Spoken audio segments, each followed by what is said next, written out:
Matt. I'm just curious how your role has evolved this season compared to maybe what you expected. I mean, back in the winter and the spring, we all wanted to ask you about your blocking, basically, and your background as a fullback and what you could bring to this offense as a blocker. But you've had some really important catches down the stretch. Did you always see that as something that whether it was something you could bring to the offense, whether it was something they talked to you about when they were recruiting you, or is that something where maybe as the season evolved, as your rapport with Fernando evolved, as the offense evolved, you said, this is something I can do more of here. This is a contribution that I can kind of increase, basically, for my team. I think personally, I think that's something that I've always felt like I can do. I always felt like I was, athletically gifted enough to be able to have an effect in the pass game. Obviously, I haven't always had the opportunity to show it, but I think I built a great relationship with Fernando. Us both coming in here and being transfers, I think we just became friends and did a lot of work during summer together, a lot of work during winter. So I think we just ended up building a really good relationship where he had a lot of trust in me. And then I think the opportunities arose, and I tried to take advantage of every opportunity that came to me. And I think I just helped building some trust with the coaches, and I think I've been rewarded for the work that I've been able to do. Go on the right to Matt Weaver, and then Tom. Riley, you've obviously been in the Big Ten your entire career. So for you, what did Saturday night mean to you when you guys won the Big Ten championship? I mean, like just personally, how big was that for you? Yeah, that was huge. That was definitely something you dream of as a kid, right? Like you got to really the moment for me was like the confetti shooting up. Like it was just like, wow, like I went to the Vegas Bowl and in my younger years, and we had the confetti too, and it just felt a little different this time. It had a little bit more meaning behind it. The red and white with the Big Ten logo coming down. So it was really surreal. Like I don't know. I woke up this morning, I texted some of my old teammates just like picture of the medal, and I was like, woke up a champion today, and it was awesome. They're all real happy for me. So yeah, it's been surreal. It's been like probably the most amazing thing I've done in my life so far. So it's been great. We'll stay on the right with Tom, and then go to Daniel. Really, I spent a lot of time with tight ends through my career, and they all always say the same thing about how they're, just the constant chatter and interaction with play callers and receivers and all that as to what's going on live in real time on the field. How much of that goes on here with you when what you see out there on the field, where you can communicate with other people to maybe be able to break something down the road in a game? Yeah, I think constantly, right? Like we're always trying to give feedback. It's a lot more helpful now that we have iPads on the sideline, so we can kind of like really look at stuff and really diagnose and be like, hey, like this can work here, this might not work here. So it's just it's what people realize is like football is always a conversation. Like we're always talking, whether it's on the field, off the field. Like you're always talking, trying to tweak things, trying to make things right, like making sure you're targeted to the right people.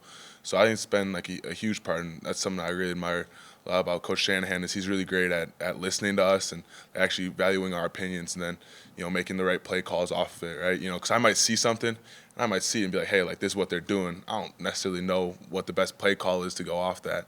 Maybe I think I do, but it might not be the truth. But then like he's really great at getting us into a call that'll crease him or hit him over the top. So I think he's been great at that, and it's just that trust to just like believe us and kind of value our opinions been great. Go on your left to Daniel, and then Josh. When you came in here in camp, I think you said when you chose IU, you weren't really sure what to expect with Sig. Obviously you've seen a lot in the last handful of months. What is it about him you think that just allows him to win everywhere he goes? I think it's just his persistence. I think he's never satisfied. I think that mindset takes you really far no matter what you're trying to do. It's always about the next game. It's always about, the next day. Like, you have a good day of practice, well, you got to do it again tomorrow. You know what I mean? Just 'cause you had a good day yesterday doesn't guarantee a good day today. And I really think he takes that to heart. And so every single day, he comes in and he works like he hasn't won a game in his life. So I think just that mindset and how he's able to instill it within the whole entire team, because it's great to have that mindset alone, but if you can't get a group of guys together to have it with you, then you really struggle. But he does a great job just inspiring that within us.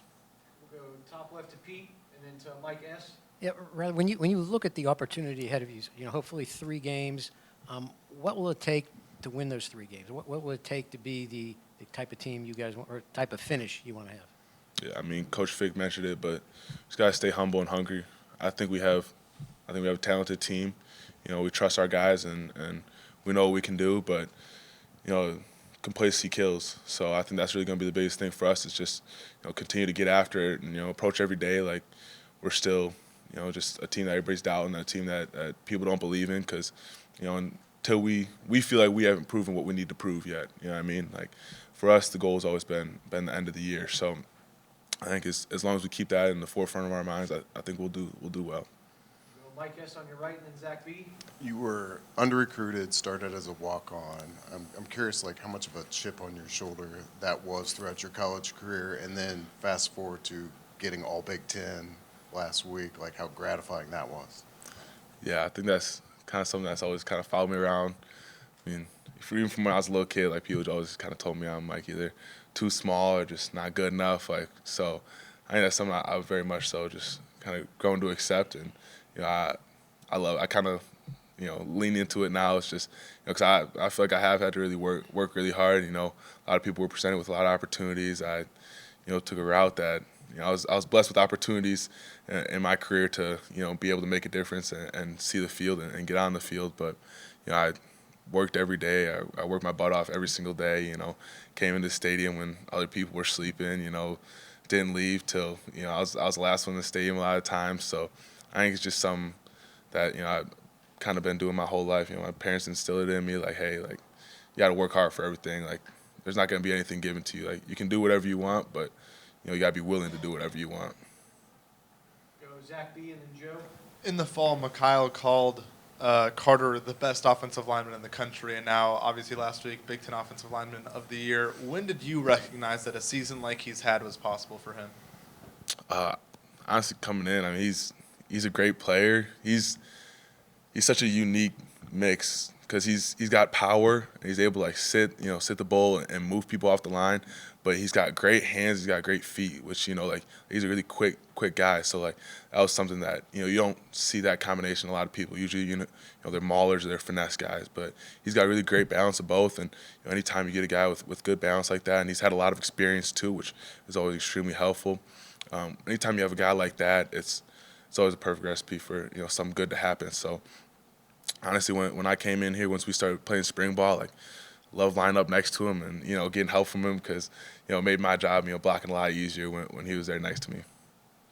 We'll go to Joe and then Colin.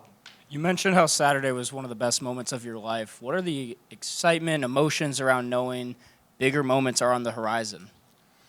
Yeah, I mean, I've been trying to take it one day at a time. It's great that we got a bunch of games, a lot of opportunities coming up, but just kind of got to look at the next one, right? We got practice this week, and that's what I'm focused on is trying to get better every single day. Because I had plenty of mistakes in that game. First play of the game, Nando gets blown up. That's kind of on me. So I got a lot of stuff to fix myself. So I'm just trying to get 1% better every single day and really focus on that. And then when the opportunity comes, hopefully we have a chance to celebrate. But until then, just got to grind. Wraps up, Colin. You were teammates with Drew Evans in 2022 at Wisconsin. How have you seen him grow since his freshman season there, and how key was it having him back on Saturday? I think it's huge. I think Drew's a big anchor of our O-line. Just a big, strong, tough guy. Plays through a lot of issues that he's had, a lot of little injuries. But it's been great to see how he's developed. Not only as a player, but just like off the field too. Like, obviously, I knew Drew when he was just a freshman. He was a walk-on too, so like we were, kind of had that similarity. And we're a little bit friendly over that. But just like see him develop as a person has been really great. He talks to everybody. Like he's a much more outgoing person, which has been great to see. And then obviously on the field, last year I was sick to hear that he tore his Achilles, but then seeing him like battle back and just persevere through that and have a great season this year, and I think it's been amazing to see, and it was great to have him back on Saturday.